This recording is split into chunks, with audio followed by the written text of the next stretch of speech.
My name is Stephen Frank and I'm nearly 80 years old. I was born in Amsterdam in 1935. I have an elder brother and a younger brother. My father was born in the city of Zwolle. He was a bright, intelligent, sporty character, and when he left his secondary school he went to the sort of Oxbridge of the Netherlands, the University of Leiden. And my mother, when she finished her schooling at the Camden School for Girls in London, wasn't a particularly academic like my father, and her parents decided to send her to Holland. And while she was there, having left England as an 18-year-old, she was cycling in the park when she got a puncture. And there she was, standing forlornly by the side of her bike, when this gallant young man came along and offered to help her and mend the puncture and get her on her way. And they looked into one another's eyes, and that was it.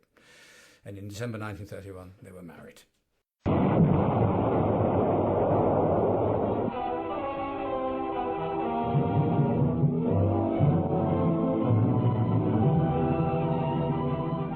When the sun rose on that fateful day, the Nazis invaded the Netherlands. Without warning or the slightest provocation, they unleashed upon their innocent neighbor the full terror and fury of a devastating blitzkrieg.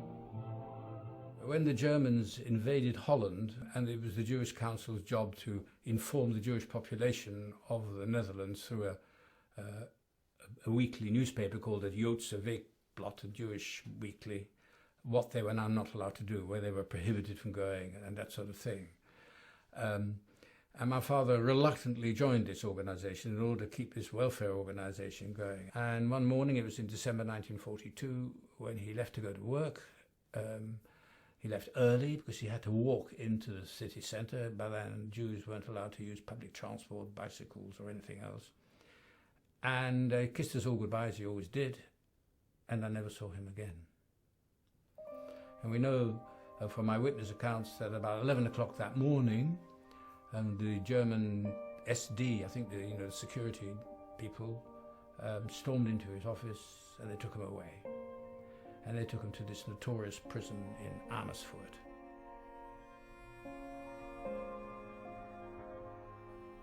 When my mother heard that he'd been arrested, we fled from our home. We all went into different directions. And then she was beginning to show, some of her unbelievable courage and ingenuity.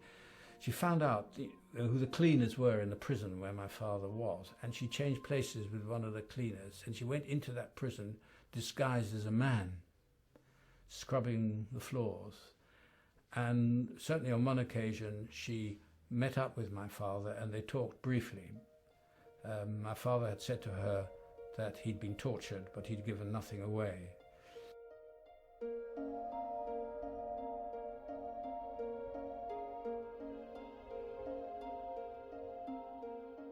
In this camp, we starved. And I always remember that when she went to the laundry, they passed some allotments. And on their return, she would, when the guards weren't looking, just whip it down, take a bit of a cabbage or a bit of a carrot or whatever it was, and bring it back and to help us, give us a little bit more food. And she even at night crawled under, if a train had come in with food, for the camp, she'd crawl under the train and prise open one of the floorboards to see if there was anything left in that, lying on the floor there, putting her hands in and feeling to see if there was any food there. And it's only really now in retrospect, when you're much older, that you realise what a superb mum she was. And I can remember when we celebrated her 80th birthday, I remember I made a little speech and I said, the family were there, I said, how is it that my father, a highly respected lawyer, academic, a man of many letters, chose as his wife this young 21-year-old, no academic experience whatsoever. What did he see in her to be his wife and the mother of his children? And the proof is there to see in our history.